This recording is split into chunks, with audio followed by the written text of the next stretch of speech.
For privacy reasons, names and places have been changed. This story is inspired by true events. On March 15, 1994, 20-year-old Jessica Martinez vanished without a trace during spring break in Panama City Beach, Florida. The University of Michigan junior had been vacationing with friends when she disappeared from a crowded beachfront hotel, leaving behind only her purse and the mystery of what had happened to her during what should have been a carefree week of college fun.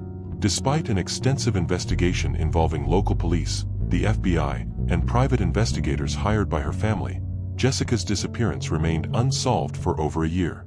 The case seemed destined to join the ranks of countless missing person mysteries that plague popular spring break destinations. Then, in April 1995, a recreational scuba diver named David Chen made an unexpected discovery while exploring the murky depths of Lake Powell, nearly 150 miles away from Panama City Beach. At the bottom of the lake, Chen found a cellular phone that would prove to be the key to solving Jessica's disappearance and uncovering a trail of deception that had fooled investigators for more than a year. This is the complete investigation into Jessica Martinez's disappearance, from the chaotic spring break scene where she vanished to the shocking revelations that emerged when her phone was recovered from the bottom of a remote Florida lake. Chapter 1: Spring Break Gone Wrong. March 1994 found Jessica Martinez in high spirits as she prepared for spring break with her three closest friends from the University of Michigan. The 20-year-old psychology major had been looking forward to the trip for months, having saved money from her part-time job at the campus bookstore to afford the week-long vacation in Panama City Beach, Florida. Jessica was a responsible student who maintained a 3.4 GPA while working part-time and participating in the university's peer counseling program. Her parents, Roberto and Carmen Martinez, who lived in Detroit, described their daughter as mature and level-headed, someone who rarely caused them worry about her decision-making. The spring break group consisted of Jessica, her roommate Amy Chen, and two other friends, Sarah Wilson and Katie Murphy. The four had been planning the trip since January, booking a hotel room at the Sandpiper Resort, a popular destination for college students during spring break. Jessica's parents had initially been hesitant about the spring break trip, knowing the reputation of Panama City Beach for wild partying and risky behavior among college students. However, Jessica had convinced them that she and her friends would be responsible and look out for each other. On March 12, 1994, the four friends drove from Ann Arbor to Panama City Beach in Amy's Honda Civic, making the 16-hour drive with overnight stops. They arrived at the Sandpiper Resort on the afternoon of March 13th, excited to begin their spring break adventure. The Sandpiper Resort was a typical spring break hotel, a mid-rise building directly on the beach, packed with college students from universities across the Midwest and Southeast. The hotel featured a large pool area, beach access, and a bar that served as the center of much of the social activity. For the first 2 days of their trip, Jessica and her friends followed a typical spring break routine.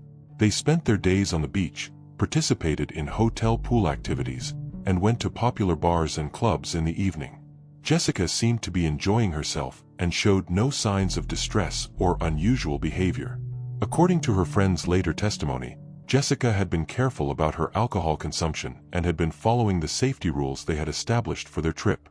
She always stayed with the group and made sure someone knew where she was going if she left the immediate area. On the evening of March 15th, the group had dinner at a beachfront restaurant before returning to the Sandpiper Resort around 8 p.m. They planned to attend a party at the hotel's pool area before going to a popular nightclub called Club Paradise later in the evening. The pool party at the Sandpiper was crowded with hundreds of college students from various universities. The area was loud, chaotic, and filled with people drinking and socializing. Hotel security was present but overwhelmed by the sheer number of guests and the party atmosphere. Around 9:30 p.m., Jessica told her friends she was going back to their room to change clothes and freshen up before going to Club Paradise. She was carrying her small purse, which contained her room key, some cash, and her cellular phone, a relatively new Nokia model that her parents had given her for emergencies. Amy Chen later told investigators that Jessica seemed completely normal when she left for their room. She was having a good time and looking forward to going out, Amy said. There was nothing that suggested anything was wrong or that she was upset about anything. Jessica's friends expected her to return to the pool area within 20 to 30 minutes, but when 10:30 p.m. came and went without any sign of her, they became concerned. Amy went to their fourth-floor room to check on Jessica, but found the door locked and received no response when she knocked. Using her own key to enter the room, Amy discovered that Jessica was not there. Her purse was on the bed, containing her room key, cash, and identification, but her cellular phone was missing. Jessica's clothing was also missing, suggesting she had changed clothes as planned but had never returned to meet her friends. Amy immediately contacted hotel security, who began searching the hotel premises for Jessica. The security team checked the lobby, restaurants, pool area, and even knocked on doors throughout the hotel, asking if anyone had seen the missing student. At 11:45 p.m., when Jessica had been missing for over 2 hours, her friends called the Bay County Sheriff's Office to report her disappearance. The responding officer, Deputy Mark Thompson, took a missing person report and began the initial investigation. Deputy Thompson's first concern was the chaotic spring break environment, which made it extremely difficult to track anyone's movements or find reliable witnesses. The hotel was packed with intoxicated college students, many of whom couldn't clearly remember what they had seen or when they had seen it. The initial search of the hotel and surrounding area continued throughout the night of March 15th and into the morning of March 16th. Hotel staff, security personnel, and law enforcement officers checked every room, storage area, and public space in the resort, but found no trace of Jessica. The discovery that Jessica had left her purse and identification in her room suggested that she had not left the hotel voluntarily. If she had planned to go somewhere else, she would have taken her purse and room key with her. The missing cell phone was the only item that had apparently been taken. By the morning of March 16th, it was clear that Jessica Martinez had not simply wandered off or decided to party somewhere else. Something had happened to her between leaving the pool party and her planned return to meet her friends, and that something had occurred within the confines of the Sandpiper Resort. The disappearance of a college student during spring break in Panama City Beach was unfortunately not unprecedented, but the circumstances of Jessica's vanishing were particularly puzzling. The investigation would reveal that finding answers in the chaotic environment of spring break would be more challenging than anyone had anticipated. Chapter 2. The investigation begins. The search for Jessica Martinez intensified on March 16, 1994, as Bay County Sheriff's investigators realized they were dealing with a serious missing person case rather than a simple incident of a college student wandering off during spring break festivities. Detective Lisa Rodriguez was assigned as the lead investigator for Jessica's case. With 8 years of experience in missing person investigations, Rodriguez immediately recognized the unusual aspects of Jessica's disappearance that suggested foul play rather than voluntary departure. The investigation began with extensive interviews of Jessica's 3 friends, who were able to provide a detailed timeline of the group's activities during their spring break trip. The friends were clearly distraught and cooperative, providing investigators with everything they knew about Jessica's state of mind and activities. Detective Rodriguez also interviewed hotel staff at the Sandpiper Resort, beginning with security personnel who had been working on the evening of March 15th. The hotel's security operation was minimal, consisting of 2 guards who were responsible for the entire property during the busy spring break period. Security guard manager James Walsh told investigators that the evening of March 15th had been particularly chaotic, with several noise complaints, minor altercations between intoxicated guests, and the general mayhem typical of spring break. The security staff had been stretched thin and couldn't monitor every area of the hotel simultaneously. The Sandpiper Resort surveillance system was limited, with cameras only in the lobby and main elevator areas. The cameras covering Jessica's 4th-floor hallway had been broken for several weeks and had not been repaired due to budget constraints and the temporary nature of most spring break guests. Detective Rodriguez quickly realized that the lack of surveillance footage would make the investigation much more difficult. Without video evidence of Jessica's movements after she left the pool party, investigators would have to rely entirely on witness testimony and physical evidence. The canvassing of hotel guests proved to be extremely challenging. The Sandpiper Resort housed approximately 400 college students during spring break, most of whom were intoxicated, sleep-deprived, and focused on partying rather than observing their surroundings carefully. However, investigators did identify several potentially important witnesses. A group of students from Florida State University reported seeing a young woman matching Jessica's description in the hotel elevator around 10 p.m. on March 15th, approximately 30 minutes after she had left her friends at the pool party. The FSU students reported that the woman in the elevator had been with a man they didn't recognize, someone who appeared to be older than the typical college student and who wasn't wearing the casual beach attire common among spring break guests. The man was described as approximately 30 years old, average height, with dark hair and wearing khaki pants and a collared shirt. This sighting was significant because it suggested that Jessica had encountered someone after leaving her friends, possibly someone who wasn't part of the spring break crowd. Detective Rodriguez immediately began investigating who this mysterious man might have been and whether he was staying at the hotel. The hotel's registration records revealed that most guests were college students traveling in groups, but there were several individual adult guests who didn't fit the typical spring break demographic. These guests included business travelers, hotel staff, and a few individuals whose reasons for being at the hotel during spring break were unclear. One guest who immediately attracted investigators' attention was Michael Stevens, a 32-year-old man from Tallahassee who had checked into the hotel on March 14th, the day before Jessica's disappearance. Stevens had registered alone and had paid cash for his room, which was unusual for spring break guests who typically used credit cards. When investigators attempted to interview Stevens on March 17th, they discovered that he had checked out of the hotel early on the morning of March 16th, just hours after Jessica's disappearance was reported. His early departure, combined with his solitary presence during spring break, made him a person of interest. The investigation into Michael Stevens revealed that he was a legitimate business traveler who worked in pharmaceutical sales. However, his early departure from the hotel and his cash payment raised questions about whether he might have been involved in Jessica's disappearance. Detective Rodriguez contacted Stevens by phone at his Tallahassee home, where he agreed to answer questions about his stay at the Sandpiper Resort. Stevens claimed that he had left early because the noise and chaos of spring break had made it impossible for him to conduct his business meetings effectively. Stevens denied knowing Jessica Martinez or having any interaction with college students during his stay. He provided a detailed account of his activities on March 15th, claiming that he had spent the evening in his room making business calls and had gone to bed early to prepare for morning meetings. However, Stevens' alibi was difficult to verify because his claimed business meetings on March 16th had been canceled due to his early departure from Panama City Beach. The lack of corroborating evidence for his activities made him remain a person of interest in the investigation. Meanwhile, the physical search for Jessica expanded beyond the Sandpiper Resort to include the surrounding beach area, nearby hotels, and local businesses.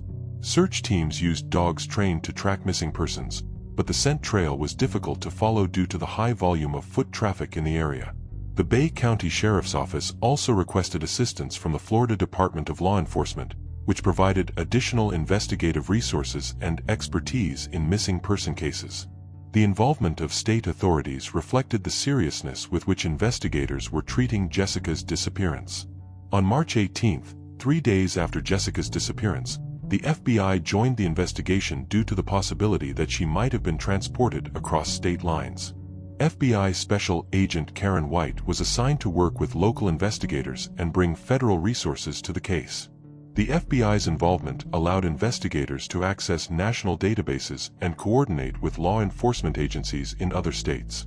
This was particularly important because spring break attracts people from across the country, and Jessica's abductor could have taken her anywhere. Despite the expanded investigation and additional resources, the first week of searching produced no concrete evidence about Jessica's fate. The lack of surveillance footage, the chaotic spring break environment, and the absence of reliable witnesses made the case extremely challenging for investigators. As March 1994 came to an end, Jessica Martinez had been missing for 2 weeks without any confirmed sightings or physical evidence. The case was beginning to take on the characteristics of a cold case, though investigators continued to pursue leads and maintain hope that she would be found alive. Chapter 3: A Cold Case. As 1994 progressed, the investigation into Jessica Martinez's disappearance gradually transitioned from an active search to a cold case review. Despite months of intensive investigation by local, state, and federal authorities, no concrete evidence had been found to explain what had happened to the University of Michigan student. Detective Rodriguez continued to work the case throughout the spring and summer of 1994, following up on tips from the public and investigating any potential connections to similar cases in other states. The case had received significant media attention, generating hundreds of tips from people who claimed to have seen Jessica or had information about her disappearance. Most of the tips proved to be false leads or cases of mistaken identity. Several people reported seeing young women who resembled Jessica in various locations throughout the Southeast, but none of these sightings could be confirmed or connected to Jessica's actual disappearance.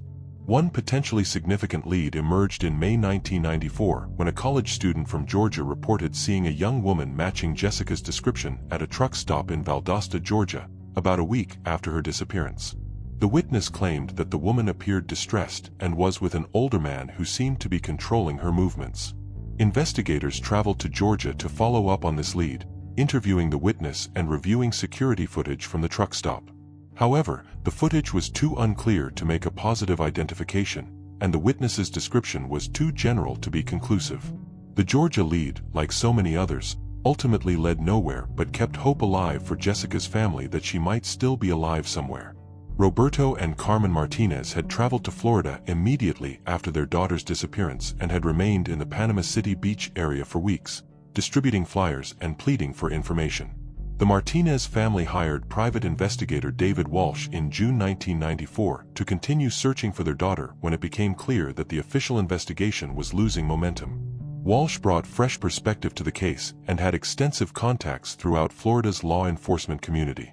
Walsh's investigation focused on the possibility that Jessica had been abducted by someone involved in human trafficking, a problem that law enforcement was beginning to recognize as affecting college-age women in tourist areas. However, this line of investigation required extensive resources and coordination that was difficult to sustain over time. Throughout the summer of 1994, Detective Rodriguez periodically reviewed the case file, looking for any details that might have been missed during the initial investigation. She paid particular attention to Michael Stevens, the businessman who had left the hotel shortly after Jessica's disappearance, but was unable to find any evidence linking him to the case. In August 1994, 5 months after Jessica's disappearance, the Bay County Sheriff's Office officially classified the case as a cold case, though it remained technically active. This classification meant that new leads would still be investigated, but daily resources were no longer dedicated to the case.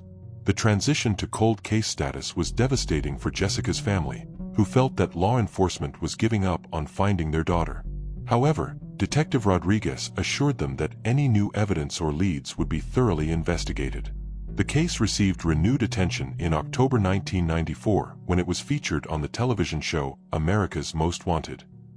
The program included interviews with Jessica's family and friends, as well as a reconstruction of her last known movements at the Sandpiper Resort. The television exposure generated hundreds of new tips, but most followed the same pattern as previous leads, reported sightings that couldn't be confirmed or theories that lacked supporting evidence. The show did succeed in keeping Jessica's case in the public consciousness, which investigators hoped might eventually lead to a breakthrough. As 1994 turned into 1995, Jessica Martinez had been missing for nearly a year. Her parents continued to hope that she was alive somewhere, while investigators increasingly feared that she had been murdered and that her body might never be found. The anniversary of Jessica's disappearance in March 1995 prompted renewed media coverage and a fresh review of the case by Detective Rodriguez. However, the review didn't reveal any new evidence or leads that hadn't already been thoroughly investigated. Private investigator David Walsh continued his work on behalf of the Martinez family, but he was running out of viable leads to pursue.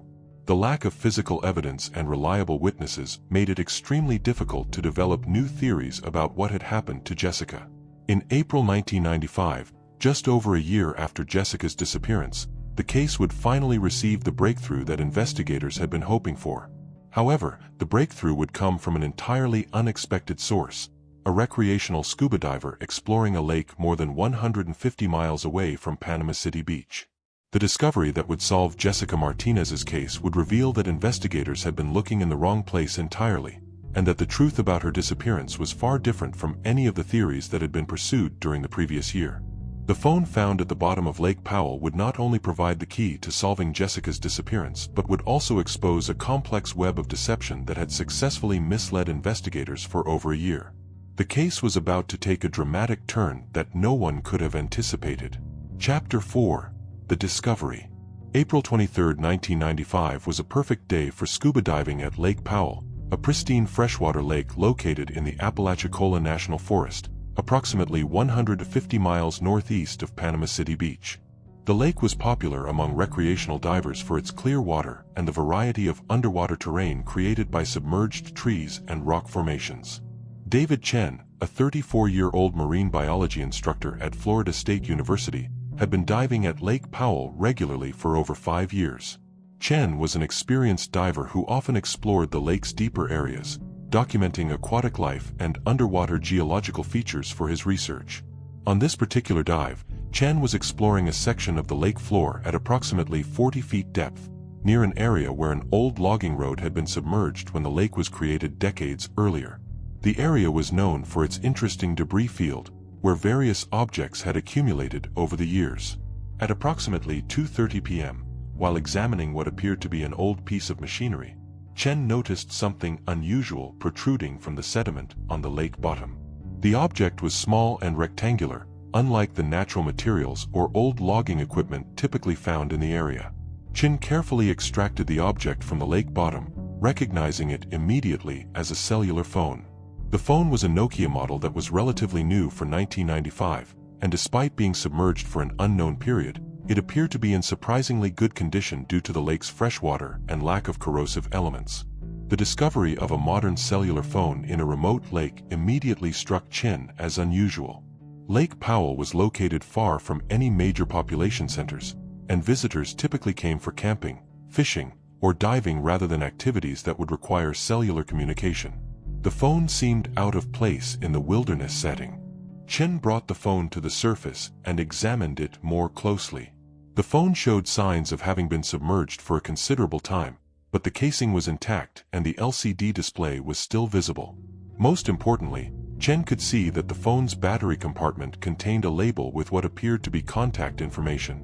Recognizing that the phone might be evidence in a crime or might help reunite someone with valuable property, Chen decided to report his discovery to local law enforcement. He contacted the Wakulla County Sheriff's Office, which had jurisdiction over the Lake Powell area. Deputy Sheriff Michael Roberts responded to Chen's call and met with the diver at the boat launch to examine the recovered phone. Deputy Roberts immediately recognized that a cellular phone found in a remote lake could potentially be evidence in a criminal case and decided to process it according to evidence protocols. The phone was carefully documented and photographed before being transported to the Wakulla County Sheriff's Office for further examination. Deputy Roberts contacted the Florida Department of Law Enforcement to determine if any recent cases involved missing cellular phones that might match the recovered device.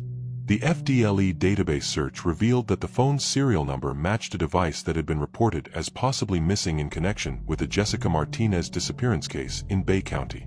The phone had been described by Jessica's friends as a Nokia model that she had been carrying on the night she disappeared. Detective Rodriguez was immediately contacted about the phone discovery and drove to Wakulla County to examine the evidence. The phone's model and features matched the description provided by Jessica's friends, but definitive confirmation would require additional investigation. The location where the phone was found raised immediate questions about how it had ended up at the bottom of Lake Powell. The lake was over 150 miles from Panama City Beach, suggesting that whoever had disposed of the phone had traveled a considerable distance to a very remote location. Detective Rodriguez recognized that the lake's remote location made it an ideal place to dispose of evidence. Lake Powell was rarely visited except by serious outdoor enthusiasts, and the deep areas of the lake would likely never be searched in connection with a crime committed in Panama City Beach. The phone was sent to the FDLE Crime Laboratory for forensic analysis, including attempts to recover any data that might still be stored in the device's memory. While the phone had been submerged for over a year, forensic technicians hoped that some information might be recoverable. The forensic analysis revealed that the phone did indeed belong to Jessica Martinez. The device's memory contained contact information that matched Jessica's known phone numbers and personal contacts.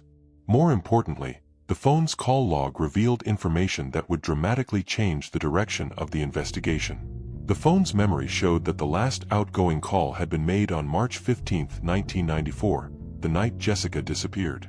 The call had been made to a number that investigators had not previously encountered in their investigation. The number belonged to someone who had not been identified as having any connection to Jessica or her disappearance. Even more significant was the discovery that the phone contained text messages that had been sent after Jessica's disappearance.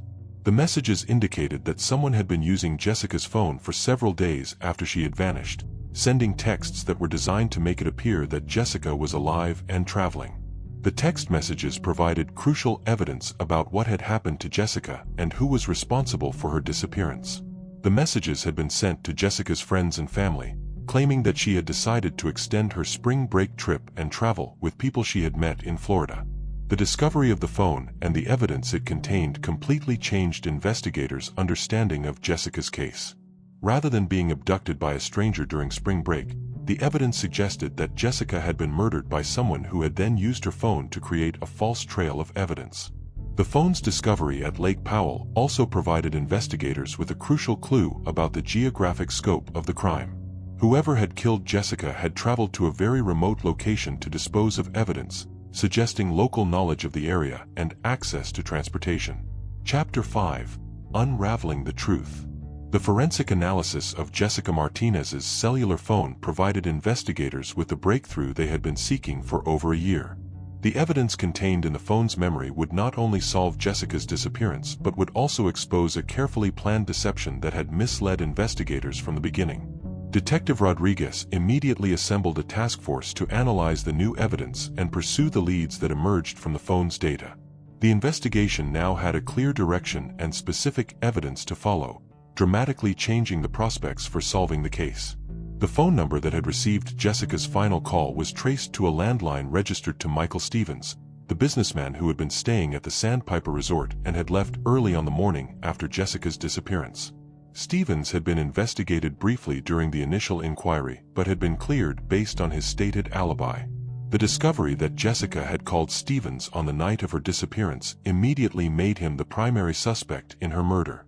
The call log showed that the conversation had lasted approximately 8 minutes, suggesting that Jessica and Stevens had known each other or that Stevens had convinced her to meet with him.